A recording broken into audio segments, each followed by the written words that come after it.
trapped. Speaker laments difficulty in running business of the House.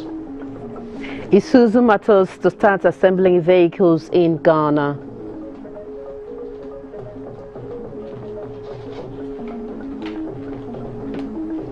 Building on waterways, a growing phenomenon at Waja in Accra.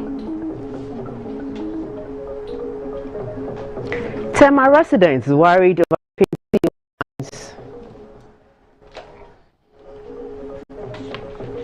and relatives grieve loss of 11 newborn babies killed in a hospital fire at a maternity unit in Senegal.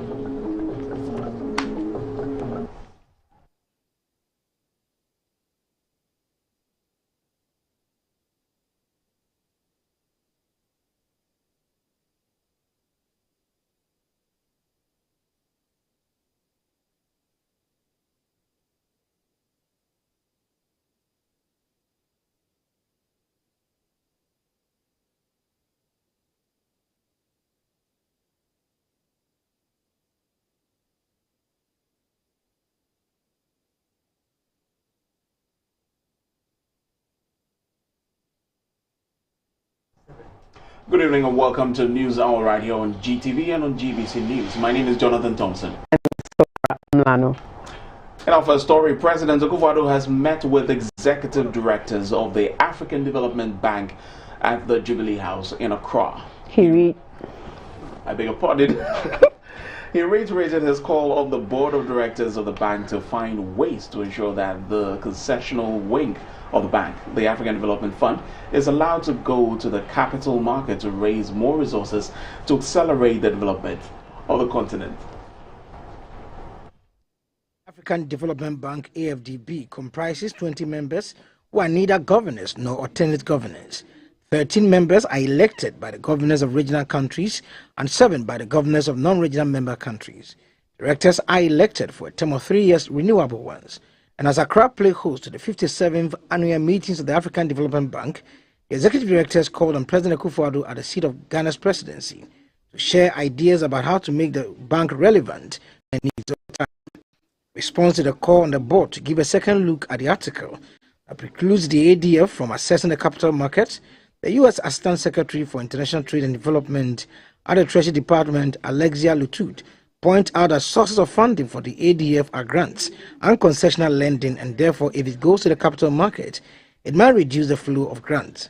President Akufo-Addo said the ravages of COVID-19 and the Russian invasion of Ukraine on the global economy, especially Africa, makes it imperative for the board of the AFDB to find more resources to accelerate the development of the continent. Ultimately, whatever we can do to strengthen the bank and find more money for the bank is what will rebound to the benefit of all of us on the continent. So examining the ways forward for us to be able to find this additional monies and additional empowerment of the bank, I think that's to be a central focus, especially for the political leaders on the continent. How we can position the bank to be able to be, all things being equal, the African Development Bank should be the first institution for multilateral financing in Africa. We have no problem with the World Bank or the other, but all things being equal, that should be the emphasis. President Akufo-Addo commended the management of the AFDB for injecting a new lease of life into the bank's operations by scaling up investment in infrastructure, climbing financing to the tune of $25 billion, $1.5 billion to ensure that Africa's food security is guaranteed. Edward Nyakun, reporting for GBC News.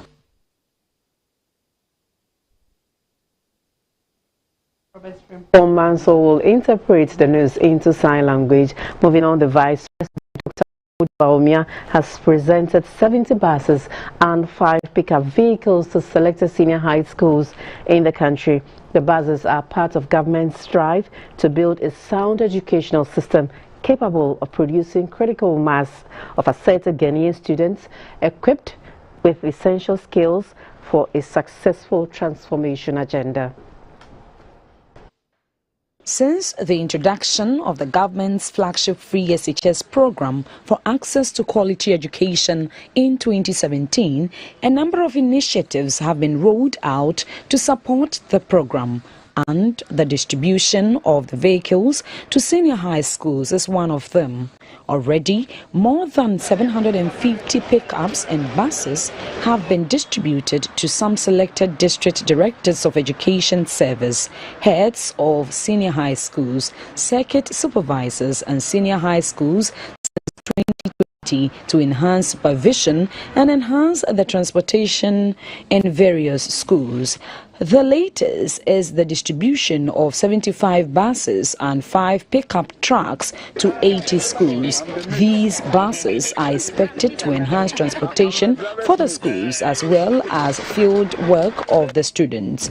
The Vice President, Dr. Mahamudu Baumia, said the overriding objective of the free senior high school policy is not only to increase enrollment but to enhance quality education, and the buses will further enhance quality education. The handover of buses today is part of efforts to increase access to quality education anchored on a robust education system that trains a critical mass of students empowered to be active in our country's transformation.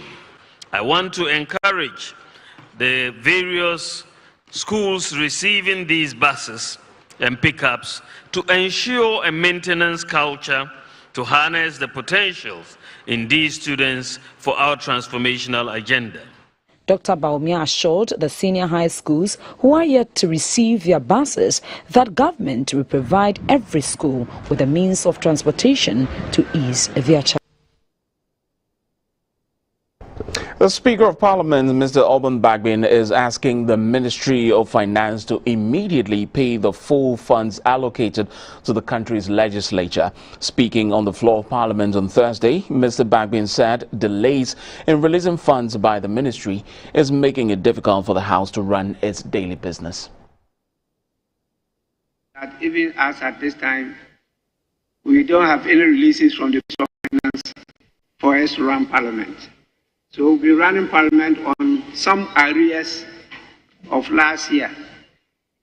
It's not easy. And so sometimes you see your request for me to approve for you to do some things are declined. It's not because I love declining your request. It's because we don't have the wherewithal to fund those operations. And I think the Ministry of Finance should not treat Parliament like a ministry or MDA. I will emphasize this again. This is an arm of government.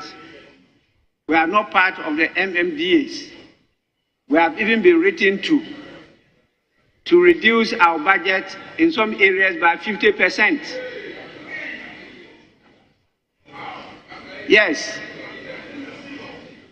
And so if they want Parliament to they should let us know. The Speaker is not really unprepared to be blamed for inability to get Parliament going on just because we are not getting the necessary funding. Others may have some hesitation in saying that I don't have. I want to assure you that we will do the needful, everything and anything within our means to engage further and ensure that ultimately we'll be able to resolve these matters. Speaker, taking the matter further, there are also some statutory payments that have been outstanding for a while. The refreshing news is that the Finance Ministry is just about making payments in terms of NHIA, GET Fund, and Common Fund. Now, the Privileges Committee of Parliament has agreed by consensus that meeting on the 3 absentee MPs will not be made public due to the sensitive nature of reasons brought up by the absentee MPs. The MPs in question include Ayawaso Central MP, Mr. Henry Korte, MP for Asin Central, Mr. Kennedy Ohini Ejapong, and Dom Kwabenya MP, Madam Sarah Adrasafo. The ranking member of the committee, Mr. George Ricketts Hagen, briefed the media after the first meeting of the session of the Committee of Parliament. We had heard back from Honorable Kennedy Ejapong, who had come in to request for his time to be changed because he's got a medical review. And that is the reason why the proposed timetable that we have, he is the last person to be seen. Honorable Henry Korte, when we met up with him, he's also planned that if he was meeting at 11 or 12, he's got some ministerial work to do at 2 o'clock. And then also we had to, in the end, agree that we will convey a new date to him. Honorable Adjo Safo, there had been a provision for her to come in tomorrow, and as it stands, but another development which has happened, and that is, as you know, tomorrow, from tomorrow onwards, our brothers and sisters on the other side are having their regional elections. The Honorable Chairman, who is on the other side, will participate in that. So he is not going to be available tomorrow. So the tomorrow's meeting is also not coming up. On the 31st, we have Honorable Kennedy Ejapong. It could possibly mean that in the 2 weeks given to us, we might need to get an extension from the Speaker because of the sensitive nature of the hearing. Because we have heard that obviously, I don't know, all or a couple of them, the reason might be medical. If the matter that or the evidence that they are going to be provided is based on a medical ground, then the committee considered it to be kind of private in terms of, it's a fluid kind of a hearing. So you don't want a situation where you open it to the cameras and then when the person is saying something, now you say, can you hold on? Don't say that. Let's switch the cameras off and do that. So it was agreed by consensus. No voting took place. By consensus that we shouldn't be holding a meeting for this very reason that I've given you. Now, the Supreme Court has ordered the Attorney General's Department to file its statement of case and reply to the suit against passage of the electronic transfer transaction e-levy within 14 days. This follows a decision by the Apex Court, presided over by Justice Clemens Honyanuga, to grant a motion from the AG's department for extension of time to file their statement and reply to the suit. Minority Leader Mr. Haruna Idrisu and 2 other minority MPs filed the suit at the Supreme Court, contending the passage of the e-levy by Parliament. A principal state attorney who represented the AG's department said the department needs more time to file their statement of case against the application by the 3 NDC MPs. Mr. Godwin Tamaklo, lawyer for the applicant, said even though they were not against the application by the department for an extension of time, they will not waive their rights to reply to the AG's statement of case when filed. Mr. Justice Clemens Honyanuga ordered the AG to file their statement of case and reply in 14 days from Thursday, May 26, 2022. The respondents are to file their reply upon service. The minority leader, Mr. Haruna Idrisu, and his colleagues, Mr. Samuel Ukujetu-Ablakwa and Mr. Mahama Ayariga, filed the application at the Supreme Court challenging the constitutionality of the passage of the electronic transfer transaction levy, popularly referred to as the e-levy, by Parliament. The 3 MPs on April 19, 2022, filed an application of interlocutory injunction on the implementation of the e-levy, which started on May 1, 2022. However, a 7-member panel of the court dismissed the application in a unanimous decision, stating that greater hardship will be caused to Ghanaians if the e-levy is put on hold. A court of appeal has dismissed an application for of proceedings filed by embattled Assin North Member of Parliament, Mr. James Jachi Quayson. The panel of 3, presided over by Justice Henry Anthony Kofi, ruled that the applicant has not demonstrated exceptional circumstances that warrant the grant of stay of proceedings. Lawyers for the Assin North MP, led by Mr. Chachu Chikata, had prayed the Courts of Appeal to stay his criminal trial at the High Court, raising constitutional concerns regarding 3 of the 5 criminal charges. These include knowingly making false statutory declaration, perjury and false declaration for office, which he argued will require the Supreme Court's interpretation.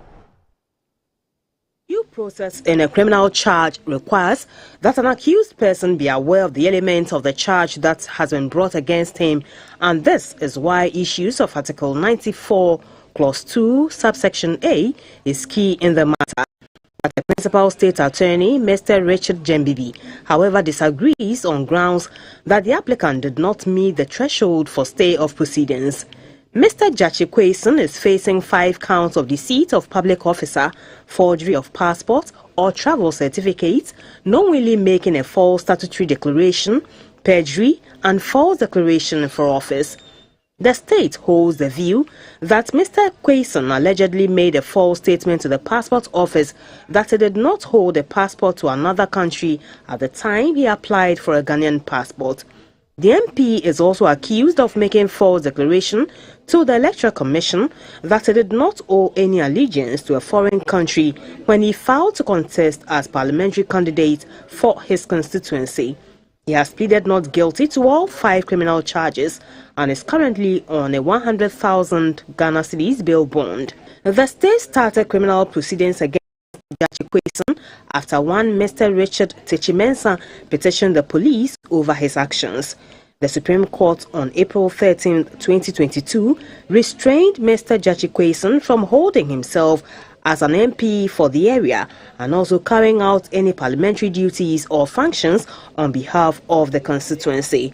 The case continues at the Accra High Court on Wednesday, June 1, 2022, where the court is expected to set a date for the commencement of criminal proceedings.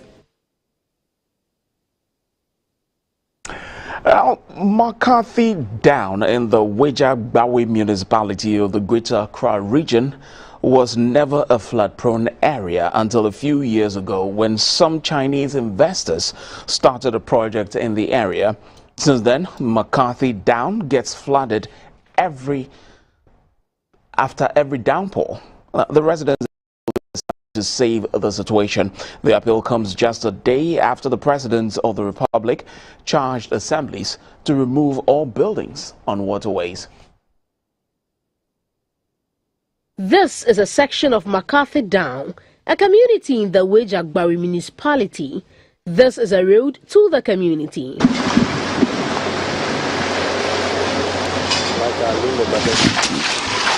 Hours after a rain shower, this is how the place looks like. Homes get flooded and occupants of such homes have to salvage their belongings and drive them somewhere for hours. Mr. Samuel Kojo Akwa, like other residents, has to wade through water to his room anytime it rains. He says he has lived here for more than 30 years but started experiencing this problem only 5 years ago. Since Chinese food started the warfare one for the past 2 years. To my bar, to my chomadan, to my bar, not to the Yentuenda, or Biawabano, about do ever trophy and how much bell of no cock out to Anapa by this time. Chinese one I feel now some of us will feel it. Oko at you once was unfellow, salvation one was unfellow, Huntiama area haka crane or Hannes and so no tank, say, Econ, and to me, now. Some have abandoned their homes. Those the news team met said they were relocating to other communities. Yes, sir, Omampani, baby Biela, or be on Sunday no mamma hay. They didn't so high and pa, yet you mean not say. Says I never prepare into drilling as a Mumbai because says I know Mumbai, yes, higher. The residents say all appeals to political parties in the area are falling on deaf ears. I've made several complaints to the assembly, even municipal assembly, so many occasions, and none of them came to our aid. We reported to the DCE. We get the association here. They have been there ever since. They didn't mind us. GBC News made a phone contact with the municipal chief executive, but he was out of town and not available to grant audience on the issue.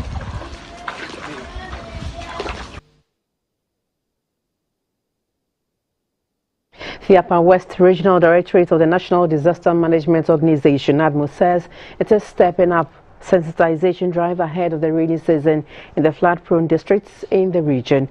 The regional director of the organization, Mr. Mustafa Ahmed, said even though NADMO has no control over disaster, it has learned lessons from last year's floods where 4 persons lost their lives and several farmlands destroyed. Swala Abdul Wahab reports. Upper West is one of the municipalities which experiences floods anytime it rains heavily. Some residents attribute the perennial flooding to building on waterways. Last year, the region saw one of the worst floods where major roads were washed off and thousands of farmlands destroyed. The regional director of NADMO, Mr. Ahmed Mustafa, says measures are being put in place to minimize the impact of floods anytime they occur this year. Lessons have been learned from last year's flood and its negative effect to the people of Upper West region.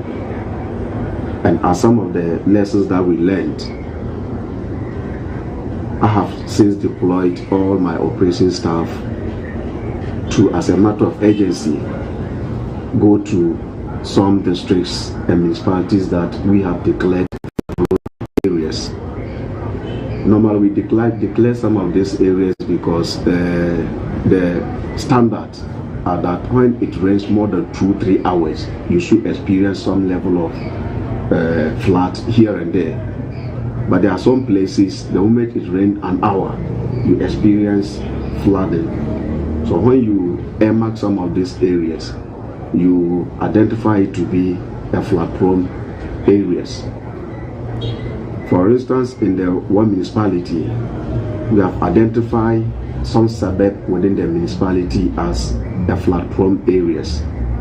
And my operations officers have started the sensitization to the residents. Mr. Mustafa is, however, worried about indiscriminate infrastructural development on waterways, which are often cited as one of the causes of flooding. Some of those things you see springing out in town, I can confidently say that my outfit has not been consulted. I only call on the officers involved as and when I receive a petition from some residents around those areas. And that is why I am calling on all stakeholders to assist NADMO Act to be more operationalized, in that we can at any given time issue our permit to individuals who want to build. For GBC News, Swala Abdul Wahab. Wow. Away from that, 8 Danish companies in food and agribusiness are exploring market opportunities with local organizations in the country to help promote sustainable agriculture and also address post-harvest losses. At a forum on changing the narrative of food loss in the country, the company the commitment to introduce Danish solutions to transform agri-food systems through green and climate-resilient practices. Here's a report by Ofewa Dago.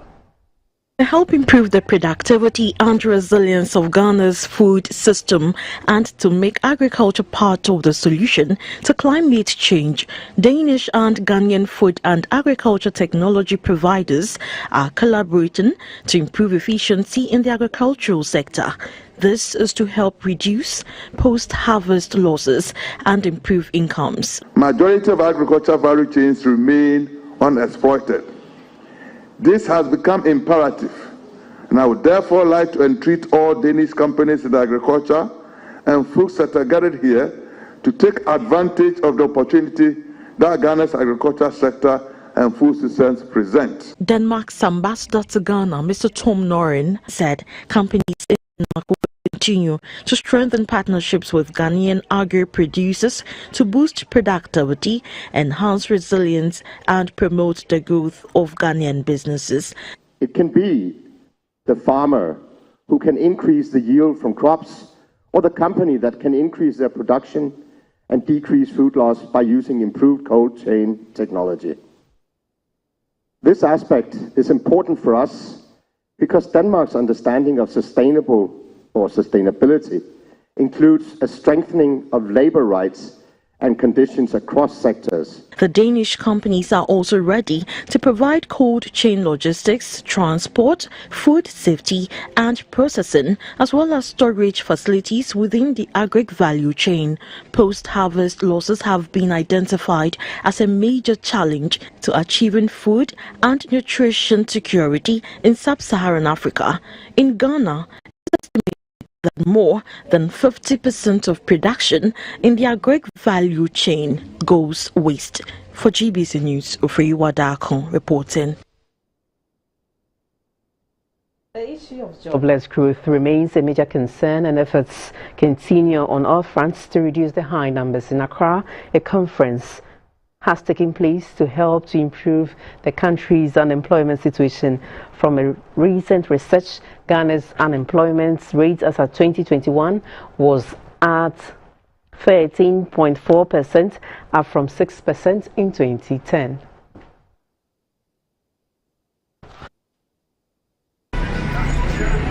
Ghana's unemployment rate has almost tripled in a little over a decade, according to the country's latest census. More than 1.55 million people, or 13.4% of the West African country's economically active population, are out of work, also according to the 2021 Population and Housing Census. And this is a report by the Ghana Statistical Service. Ghana, which doesn't produce regular data on unemployment, recorded a jobless rate of 5.3% in the last census in 2010. In view of these, GHP Services, a recruitment agency and HR consultancy firm which specializes in domestic, corporate, hospitality and healthcare staff recruitment, has organized a one-day job conference. Participants were addressed by seasoned professionals from diverse backgrounds. The CEO of GHP Services, Mame Safua Banfo, said many job seekers are not adequately prepared for the job market. The CEO of Mikado Holdings, Nana Dr. Mike Ejekum Ado, identified some weaknesses of job seekers and the expectations of employers. Employers do not trust the job seeker. We don't trust them at all because of the experiences that we are going through. People steal a lot. People are not sure of themselves. People do not match up to the certificate that they are bringing. They lack initiative and so on and so forth. So because of that doubt that we have in employees, it becomes very difficult for employers to open up their doors to employ people. New business development at Olam and Sanyo, Ms. Mehdi Akutu, advised job seekers to write result-oriented CVs that focus on the results of their responsibilities, adding that the first 2 pages of a CV should give key insights into one's career.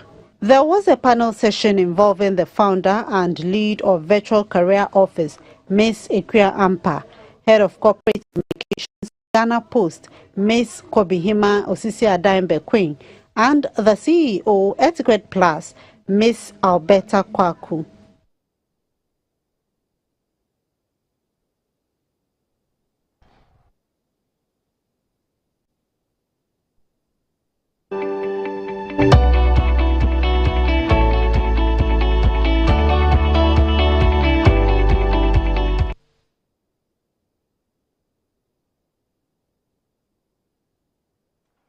Palava sauce is a tasty Ghanaian stew made with cocoyam leaves, popularly called inkontomire.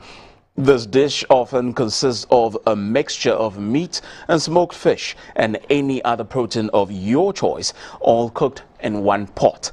It is believed the source of the name of this stew, palava sauce, originated from the people of Elmina in the central region. Palava sauce is a good accompaniment to boiled yam, plantain, rice, cocoyam, and any other carbohydrate of your choice. Join us on Chopology to find out the best way to prepare tasty palava sauce. To prepare tasty palava sauce, you need nkontomire or cocoyam leaves, tomatoes, turkey berries, onions, scotch bonnet pepper, smoked mackerel and tuna, melon seed or what is popularly known as egusi, palm oil, salted fish or momoni, this is optional, and salt. In this video, we will add steamed chevron, wele, and crabs for that extra delicious taste. After all, there is a saying in Ga, lopi fite wonu, loosely translated, too much meat does not make the soup go bad. Now, get started. Soak melon seeds in water and set aside.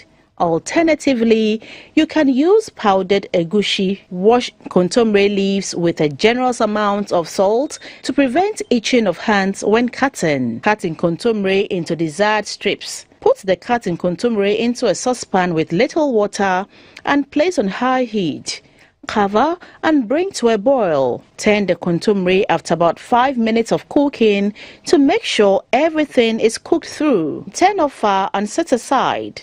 Blend onions, tomatoes, pepper and turkey berries together and set aside. Remove the flesh of the mackerel and tuna and break into two and remove the bones.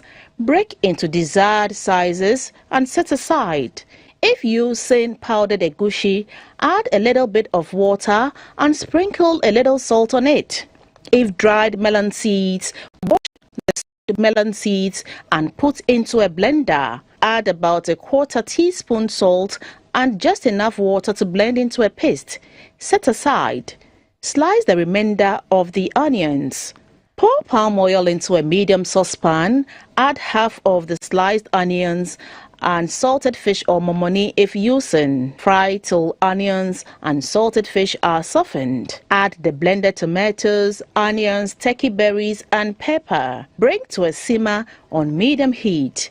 Add the mackerel, tuna, steamed chevron, wele and crabs. And if you're using shrimp powder, you can include it. Cover and let simmer for 7 to 10 minutes till sauce is bare thickened. Add the egusi. Do not stir. Cover and reduce heat to low. Let it simmer 8 to 10 minutes or till the blended melon seeds set. Gently stir in the steamed nkontomire. Add the remaining sliced onions and let simmer for about 5 minutes. Serve with yam, rice, cocoyam, cassava, plantains or sweet potatoes. Indeed, palava sauce is a recipe worth adding to your repertoire.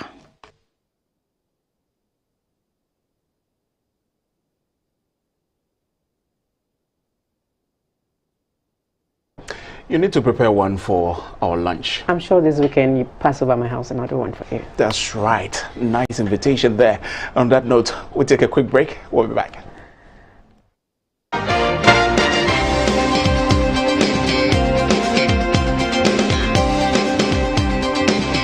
People of Ghana, the time has come once again as we plant 20 million tree seedlings on 10th June across the country. Trees are the life force of Earth.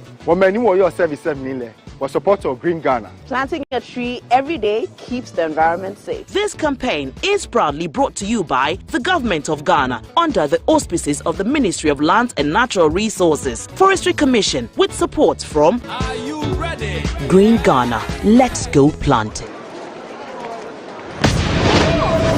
Let us tell you the truth, it's not the magic that make a dream come true. It makes you achieve, but it's your hard work and your persistence.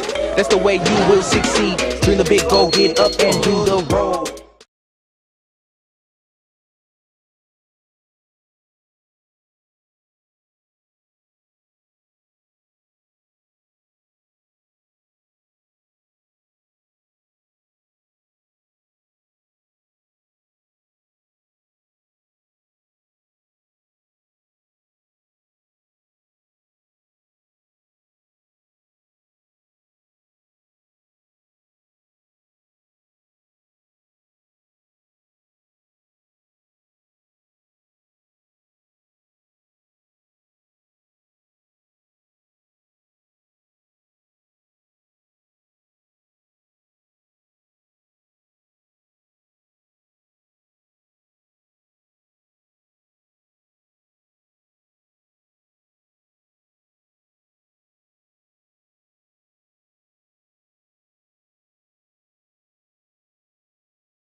It's brought to you by Killnet, and I am Dorothy Ajamine.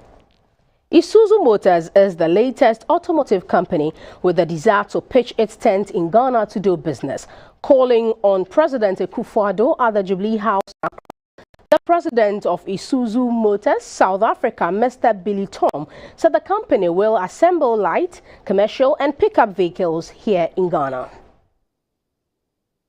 Realizing her dream of becoming a hub for the automotive industry in West Africa, Isuzu Motors South Africa, which has operated for the past 50 years, is the new kid on the block in Ghana's terrain. Calling on President Akufo-Addo at the Jubilee House, the president of the company, Mr. Billy Tom, Ghana is the first location to set up an assembling plant after South Africa. Africa is our home. Every vehicle we produce, we sell around the continent. We sell light commercial vehicles to about 30 countries in the continent. And we want to grow our visibility. President Akufo-Addo said the automotive policy seeks to industrialize the country and facilitate investment to grow the economy. Global automotive giants including VW, Toyota, Nissan, Zonda Trucks have already established their presence in Ghana. Edward Nyakun reporting for GBC News. President of Tanzania, Samia Suluhu Hassan, says the looming food crisis should serve as an impetus for investing in the agricultural value chain in Africa to stimulate economic growth on the continent. President Hassan, who was addressing the media at the headquarters of the African Continental Free Trade Area in Accra, added that women in the agricultural value chain should be empowered financially and technologically to lead the agricultural revolution. President Samia Suluhu Hassan to Ghana since she assumed office in 2021. Being the first female president of Tanzania and a champion of women in trade and business in Africa, it was not out of place for her to call on the Secretary General of the African Continental Free Trade Area, Wamkemele Mene, at the headquarters in Accra. That was the 43rd country to deposit its instrument of ratification for the takeoff of the Free Trade Area. President Hassan said the Free Trade Area creates an opportunity for farmers, especially women, to grow their businesses and create jobs for the youth on the continent. Tanzania, as it has always been the case since its independence struggle, is committed to unity of Africa. And since SFTA is a stepping stone towards achieving the African unity through trade and industrial development, we remain committed to the process. The Secretary General of the AFCFTA noted that the conflict in Ukraine has brought to the fore the need for Africa to use regional economic blocks to ramp up food production, scale up value addition projects to enhance food security. The phase 2 of the AFCFTA negotiations, as you may be aware, have begun and are at different stages of finalization. Of all of these protocols of phase 2, which are investment, competition, digital trade, intellectual property rights, the most important in my view for the purpose of inclusivity and benefits for all is a protocol on women and youth in trade. Removal of trade barriers through the AFCFTA is expected to unlock the economic and investment opportunities, which is estimated at $1.3 trillion for farmers, traders, transport and logistic players, among others, on the continent of Africa. Edward Nyakun reporting for GBT. Africa is in the eye of the storm of climate crisis, including floods, drought and heat due to gas emissions caused by the industrialized world. Yet, the $100 billion pledge made by the developed world in Paris to mitigate the climate change is not forthcoming, and to Ghana, the way out is join hands with the Global Center on Adaptation to launch the roadmap for resilient infrastructure in a changing climate to raise $1.3 billion. Which Ghana did not cause, the climate emergency which Africa did not cause. Less than 5% of greenhouse gas emissions are coming from the African continent, but the impacts are felt throughout Africa, and the impacts are felt here in Ghana. More floods, more droughts, more storms. Ghana is getting wetter and drier and hotter. The reason why I'm here today in Accra is that we have launched, together with the government of Ghana, with President Akufo-Addo, a so-called roadmap for resilient infrastructure. What is it?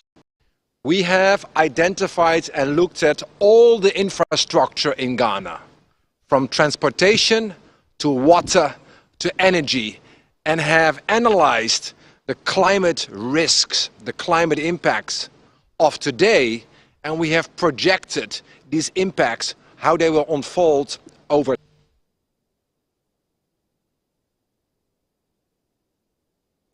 The International Labour Organization, ILO, is to introduce a major job-creating initiative, the Productivity Ecosystems for Decent Work. The project comes at a time when COVID and the Russian-Ukraine war have pushed global unemployment levels to over 36%.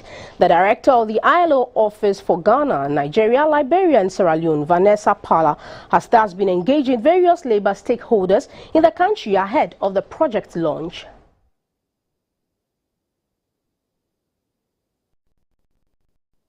The Productivity Ecosystems for Decent Work program was launched at the global level in 2021 and is being implemented in various countries until 2025, when the project is expected to come to an end.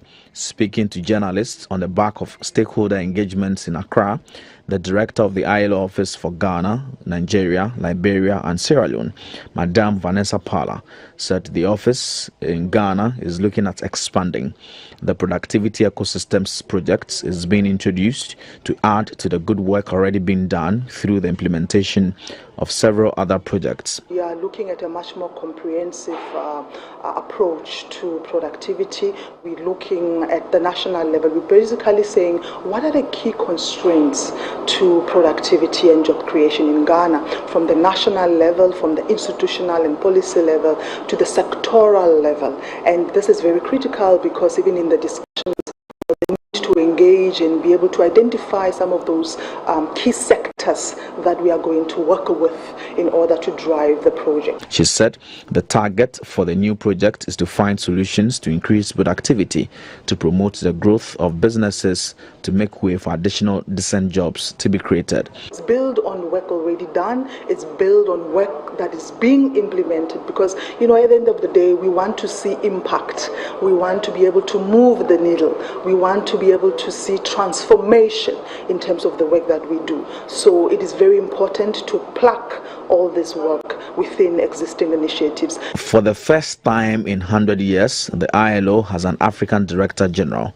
He is former Prime Minister of Togo, Gilbert Humbo. Madame Parla said his appointment offers hope for Africa's youth. She assured that the new Director General will be giving the necessary support to ensure he succeeds. To have a DG from West Togo, it's a good thing for the continent. It's a good thing for the ILO as a whole. As the DG, the incoming DG has said, he's a DG not for Africa, he's a DG for the entire organization. So we look forward to working with him, we look forward to supporting him, and also, you know, jointly implementing the ILO Centenary Declaration for the organization, but also the Abidjan Declaration for the continent.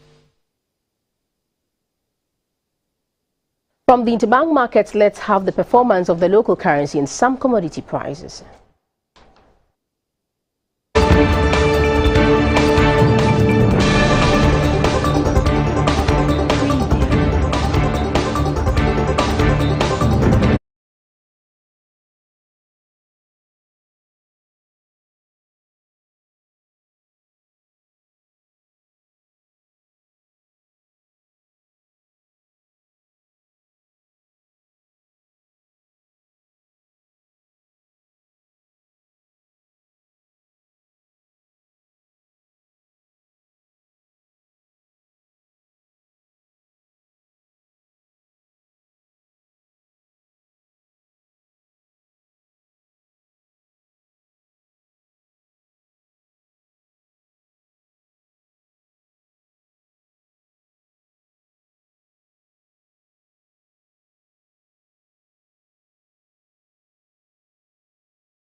to support local businesses to develop energy efficiency and renewable energy projects.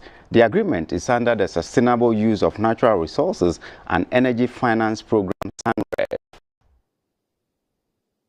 The SUNREF program is a 3-year package jointly developed by AFD and the Energy Commission and financed by the European Union.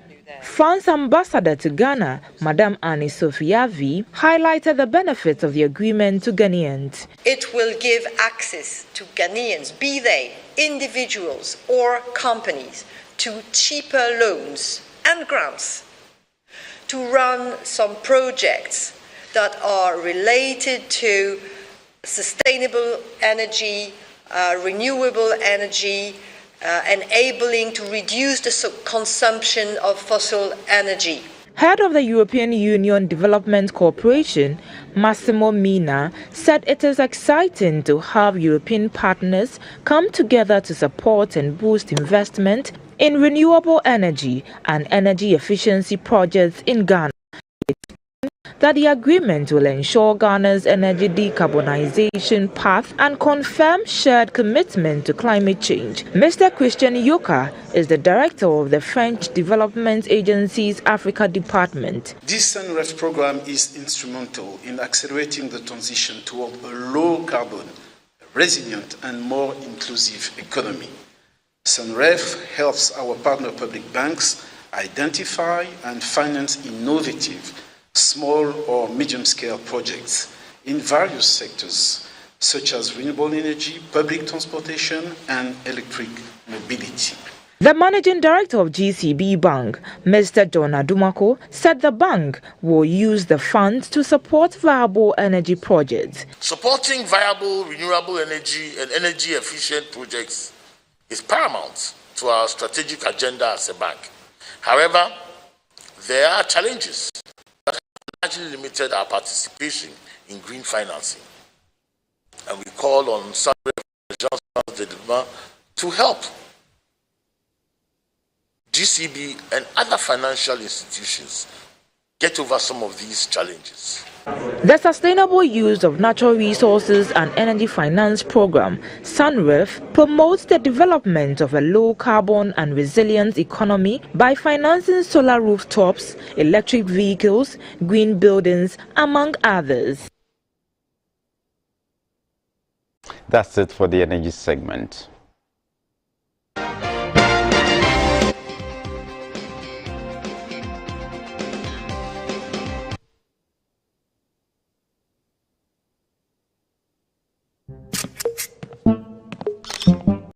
The show was a jar or bar anyone concrete dim. The groom is sick. What? Malaria. Malaria.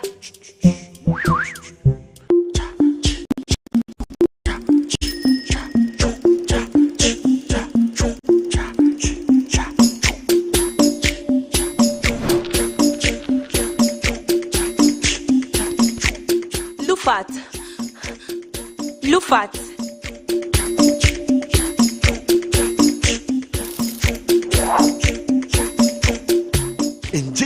Woman malaria and want to them. Lufat, a malaria drop a compare. And now you may kiss the bride. Entrance Pharmaceuticals and Research Center. And I Lufat. Lufat, a 2 malaria sententem. FDA, Ashesa, a JD crap.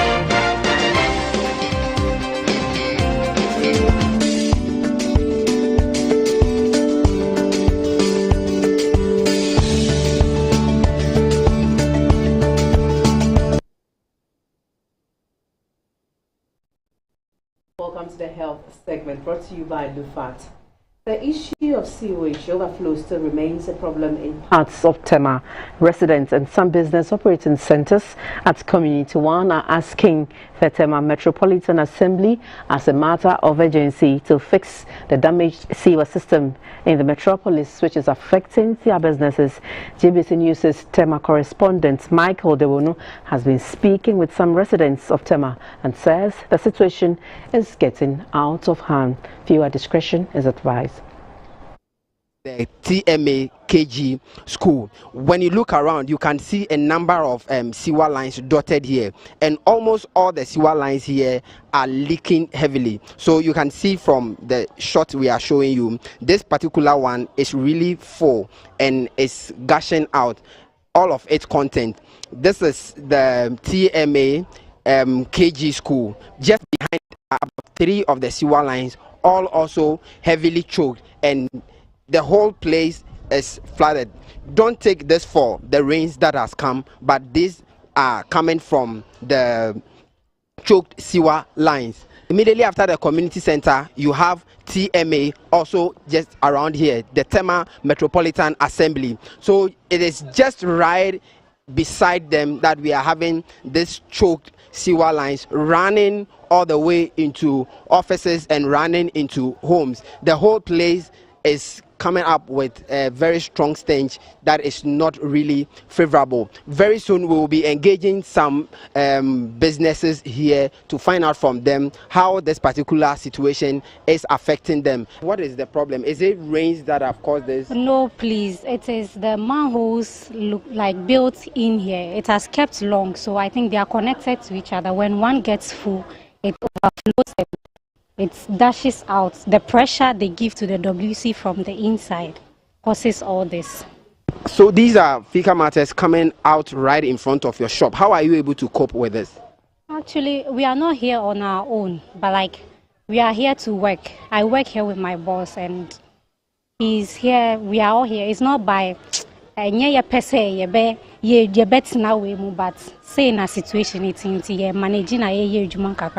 When I count 3 steps, I'll be in TMA, the Tema Metropolitan Assembly, yes, responsible for this. Have you complained this? Have you made mention of this to them? Sure, we have. The funny thing is most of their staff pass here to their offices, but yet still the situation is still the same. When there is a school here, sometimes we can't even cope with it, because like people even saw food vendors take of that, they can't even come and sell their wares again. Sometimes we leave our comfortable home just to come and earn a living. The smell is too bad, so we are pleading that they should come and help us. We will continue with the sustained campaign to find a lasting solution to the sewer problems that we have here in Tema. For GBC News, my name is Michael Dawonu, reporting from Tema Community 1. That's it for the health segment, brought to you by Lufat.